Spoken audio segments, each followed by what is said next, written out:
இந்த வீடியோவில் என்ன பார்க்க போகிறேன்னா, படாத பாடுபட்டு என் பையனை ஸ்கூலுக்கு அமுச்சு வச்ச வீடியோ தாங்க பார்க்க போகிறோம். வாங்க போய் பார்க்கலாம். எவ்வளோ கஷ்டப்பட்டு எழுப்புறோம் பாருங்கள். சாட்டர்டே வந்தால் எனக்கு படாத பாடு பண்ணுங்க. ஏன்னா என் பொண்ணுக்கு அன்றைக்கி லீவு. அவன் போகிறதுக்கு ரொம்ப கஷ்டப்படுவான். பாருங்கள் எவ்வளோ கஷ்டப்பட்டு அவனை அனுப்புகிறேன்னு சொல்லி. கொஞ்சத்தில் வரமாட்டாங்க. அவன் ஒரு வேலையும் 10 முறை சொல்லணும் நம்ம, அப்போ தான் அவன் செய்வான். ஏன்னா எங்கள் அக்கா போனால் தான் நான் போவேன், நாட்டை முடிப்பான். அவனுக்கு போய் ஸ்நாக்ஸ் ரெடி பண்ணி வச்சுட்டு, டிஃபன் ரெடி பண்ணி வச்சுட்டு, அவனை வான்னு கூப்பிட்டாலும் வரமாட்டான். அவ்வளோ கஷ்டப்பட்டு அவனை இழுத்து அனுப்பணும். கொஞ்சத்தில் அவன் போகவே மாட்டான். கஷ்டப்பட்டு வெளியே அனுப்பணும் நான் அவனை. பாருங்கள் எப்படி அனுப்புகிறேன் பாருங்கள்.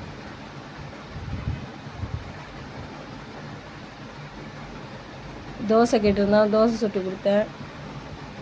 அதுக்குள்ளேயே பைபிள் படிடான்னு பைபிள் படித்தான்.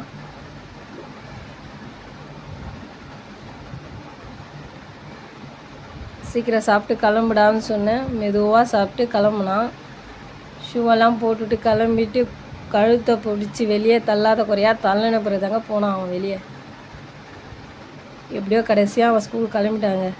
இப்போ வாங்க மதியம் லஞ்சுக்காக ப்ரிப்பேர் பண்ணலாம். ஏன்னா எங்கள் மாமனார் காலையில் சாப்பாடு கட்டணும். அதனால் காலையிலே நாங்கள் லஞ்செல்லாம் செஞ்சுருவோம். அதுக்கு நான் கருணக்கிழங்கு காரக்குழம்பு தான் வைக்க போகிறேன் இன்றைக்கி. எண்ணெய் ஊற்றிட்டு கடுகு போட்டுட்டு கொஞ்சம் வெந்தயம் போட்டுட்டு கொஞ்சம் பூண்டு போட்டுங்க, கொஞ்சம் சின்ன வெங்காயம் போட்டுங்க. அதில் போட்டுட்டு கருவேப்பிலை கொஞ்சம் போட்டுக்குங்க. கருவேப்பிலை போட்டுட்டு நல்லா வதக்கிடுங்க. வதக்கிட்டு சிம்பிளாக தாங்க செஞ்சுருக்கேன் பாருங்கள். 3 பச்சை மிளகாய் போட்டுருங்க. 3 தக்காளி போட்டுட்டு நல்லா உப்பு போட்டு நல்லா வதக்கிடுங்க. வதக்கிட்டு 1 ஸ்பூன் குழம்பு மிளகாத்தூள், கருணக்கிழங்கு உப்பு மஞ்சள் போட்டு வேக வச்சுருந்தேன், அதையும் எடுத்து போட்டுக்குங்க. நெல்லிக்காய் சைஸில் புளி கரைச்சி வச்சுருந்தேன். கருப்பு புளி தான் யூஸ் பண்ணுவோம் நாங்கள். காரக்குழம்புக்கு நல்லாயிருக்கும். தேவையான அளவு தண்ணி விட்டுட்டு மூடி வச்சுடுங்க. இப்போ பார்த்திங்கன்னா கூட்டுக்கு தான் ரெடி பண்ணுறோம். அதுக்கு மசாலா ரெடி பண்ணிக்கலாம். தேங்காய் கொஞ்சம், பூண்டு கொஞ்சம், சீரகம் கொஞ்சம், பச்சை மிளகாய் ஒரு 4 போட்டுக்குங்க.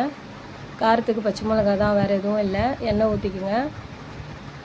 எண்ணெய் ஊற்றிட்டு கொஞ்சம் கடுகு போட்டுட்டு கொஞ்சம் வெங்காயம் கட் பண்ணி போட்டுக்குங்க. கொஞ்சம் ஒரு கொஞ்சோண்டு கருவேப்பிலை போட்டுங்க. இதில் என்னென்ன போட்டிருக்கேன்னா, கோஸும் பச்சை பயிறு, கொஞ்சோண்டு பெருங்காயத்தூள் போட்டு வேக வச்சு, ஒரு தக்காளி போட்டு வேக வச்சு அதை போட்டிருக்கேங்க.